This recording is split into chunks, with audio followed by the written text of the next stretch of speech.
come to the bold analysis.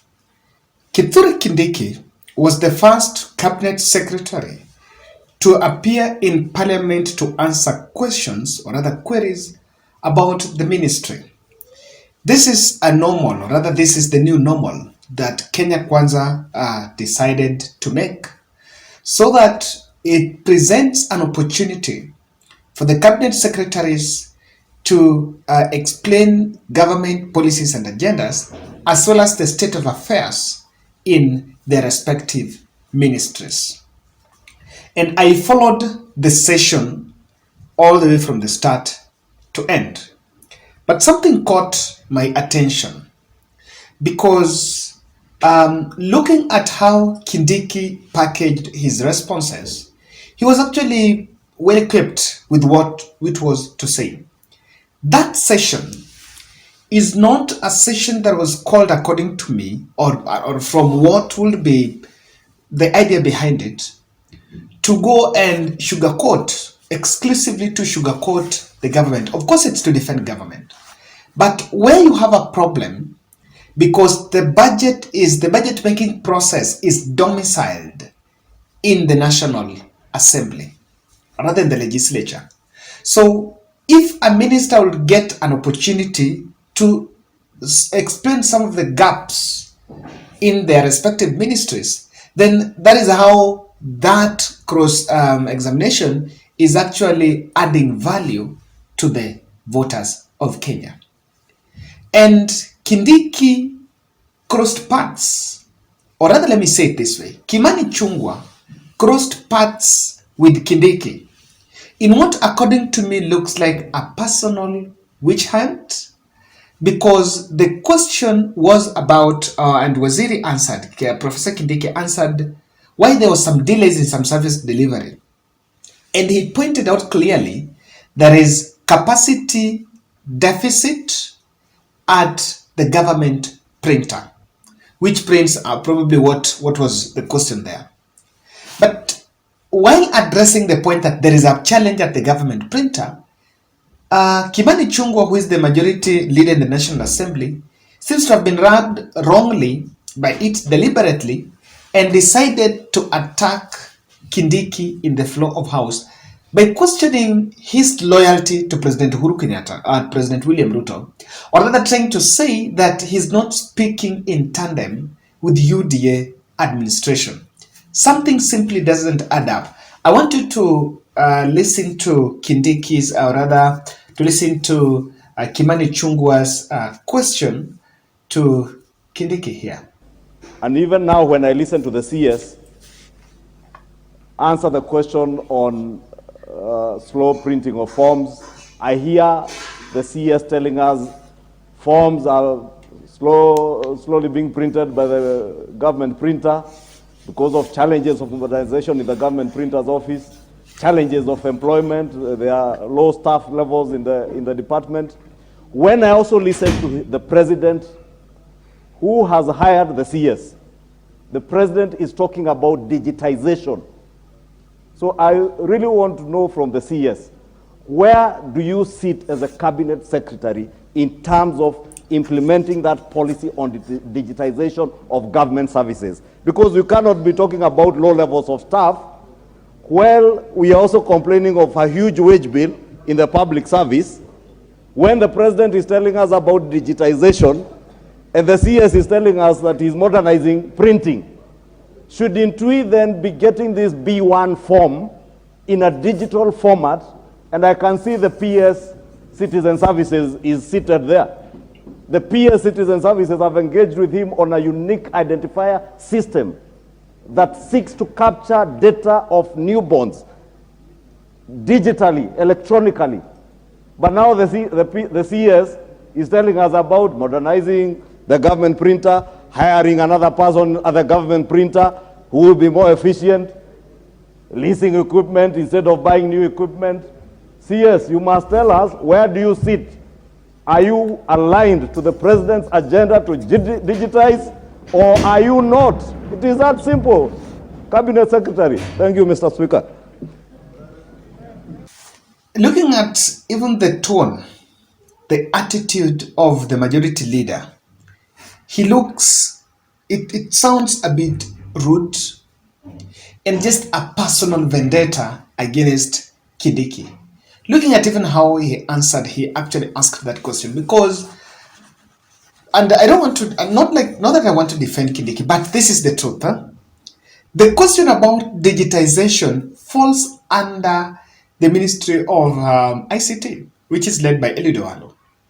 So that question could not, there is the delink, there is a way you need to delink. I think what the answer that Kithure Kindiki was answering, the question that he was answering was on the capacity. But on the digitization aspect, I think it's better, it's supposed to be addressed by Oduor. So on this, you could clearly see that there was some bit of a personal approach on this. Now, I'll revisit what played out, what could be behind that difference. But I want to point out these two observations, contradictions that I captured. While Kithure Kindiki, well composed and acquainted with what that ministry entails and what probably he has done so far, I think he's performed. But he was defending the government on the mass action, handling mass action. But clearly, he is totally out of touch. He was totally out of touch with the Nairobi operation. And from that session, I can clearly see that Kindiki was not the chief commander in that Nairobi operation. It could be. And remember, the second in command had admitted that, the guise of protecting Mount Kenya businesses, he was calling shots at that Nairobi operation. Clearly, you can see that he was not in touch, but just juggling with the responses, not just to make sure that he defends the state, because again, that is his responsibility as the minister who is in charge of interior. For example, he was defending the fact that there were the victims of police brutality, or why the police used live bullets. Now he's saying, this issue of live bullets have been caught up because wale wenye wamepigwa risasi, they're taken to the hospital and the bullets are recovered from their bodies. Even if they died, the bullets are recovered from their bodies.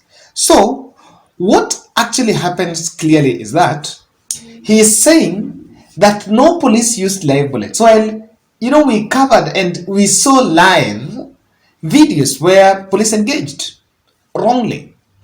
So what is actually happening, and he's saying that those bullets that were found on the victims were actually maybe people using private guns, or rather private gun holders. So amongst the protesters and the police, are there people within the system or the security officers that are using private guns? It's a question. And I saw clearly that was an open contradiction on his end, that he was not in touch. As much as he wants to defend, but he doesn't have the internal conviction to make that defense. Secondly, is the Iten Hospital rescue. This is what happened. Bandits raided, or rather invaded, Iten Hospital, where allegedly one of the bandits was taken there for treatment, and it was under police, very tight police security, police watch. But bandits raided that place, and they rescued the person. Just a moment, and police were also around.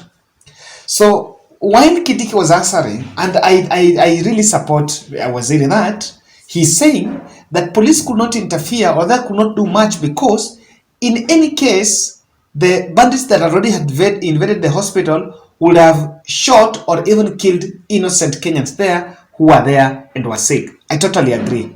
Of course, in the hospital, it's a vulnerable environment. There is no way you can even find bandits going to, even these terrorists going to the hospital to, hit people. That's already a vulnerable place. So, I totally support. But this is the question that a security expert was asking about the matter. Why didn't you leave them to leave? Why didn't you just wait for them outside and ambush them after they leave the hospital? So, bandits, bit of a trial, but that's it. Let's come back to that play out. From what I see, Three reasons for Kindiki Ichungwa fallout. The Northlands invasion divide. Waziri never supported. Kindiki never supported it. And I think we even analyzed here that he was unhappy with the way it was handled. You know, some of these politicians were highly implicated, were largely implicated in that invasion, including even the majority leader who was linked. His name was dragged because he had made public, announced public that, you know, to invade his mashamba. So that did not sit well, or that did not go well with Kindiki, who might have really not felt well. And you know, it borders Mount Kenya's supremacy battle. Number two is Kindiki Rigathi split on Nairobi operation. Of course, it is in public domain that Rigathi micromanaged Nairobi operation and maybe took over from Kindiki. And then there is something that that William Ruto needs to see. Incompetency card that is now being dangled on CSS. What Kimani Ichung'wa wanted to express, or rather to portray, to project, is that Kindiki is a failed CS. Probably that is it. Now, there are many other waziris that are going there. From what I can see, that place will, in the next few weeks, turn into a slaughterhouse, where the moment a minister leaves that place, public opinion is already framed that that is a person that needs to be removed from that position. I think moving forward, the sessions should be structured that what is on the spotlight is not the person, but the office and the government policies.